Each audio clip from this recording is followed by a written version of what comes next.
I am going to introduce about one of the greatest mathematician, astronomer and astrologer of all time, Aryabhat, whose history cannot be fully explained, but I am only explaining you a very small part of his history. Aryabhat was born in 476 AD in a Brahmabhat Brahmin family in Kusumpura near Patliputra, which is now known as Patna.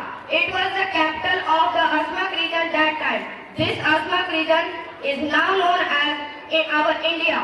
Our beautiful India was called that time as a golden world. This era was known as golden era. This was known as golden era due to some great people which were born in our India, and Aryabhat was one of them. This region was extended from the Takshashila in north to the Kanchipuram in the south, from the Pragyotispura in the east to the Grenada in the west. He has contributed a lot in the field of mathematics, astronomy and astrology. His discoveries are the invention of pi, discovering the value of pi, discovery of zero and its value, arithmetic progression, trigonometrical functions and many more. And at the age of 23 years, when he was studying in Nalanda University, he composed his 4 books, and the Aryabhatiya was the one of the most popular books of that time. This Aryabhatiya was composed of 122 verses or 120 sloks. These sloks were written in the ancient Sanskrit language.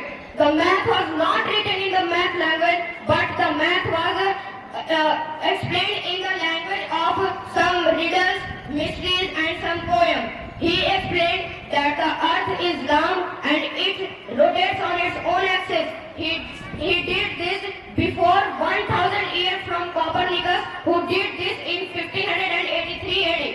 So you can now imagine Aryabhat was how much intelligent and brilliant. These foreigners were credited for these discoveries, but I think that Aryabhat should be credited for this discovery. In his book Aryabhatiya, he has also written that, and he has also proposed the heliocentric theory, which states that all the planets revolve around the sun. Okay, so you can study this thing in class 4, 5th and 6th only. But do you know, some other scientists like Galileo were credited for this thing. But in his one slok he has written this thing. And his education was done in the Nalanda University in Rajgiri, which is now known as Rajgir, where you should have gone. And this is presented in Nalanda district. Okay, now I think that most of you have went to Nalanda district. Okay, and also went to the Rajgir. Then you listen there, that is a ruin or Nalanda Khandar. But I don't believe that is that is only a Nalanda University, and that is our history. We should not forget it, and we should not make it any ruin or thunder.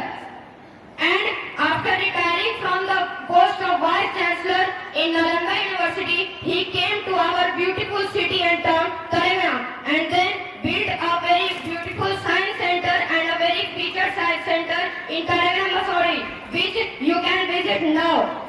And he did this to do research about our solar system.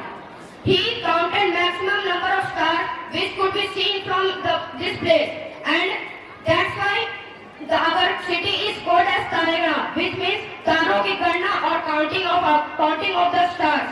And some of his discoveries in the field of astronomy are the invention of heliocentric theory, the proposing that the earth rotates on its own axis, and one of the most beautiful inventions in mathematics was the ratio of pi.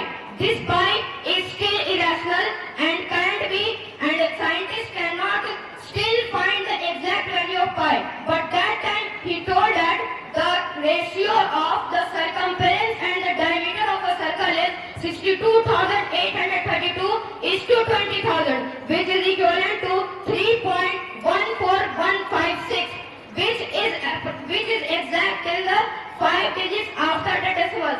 This was a very big achievement that time. Okay.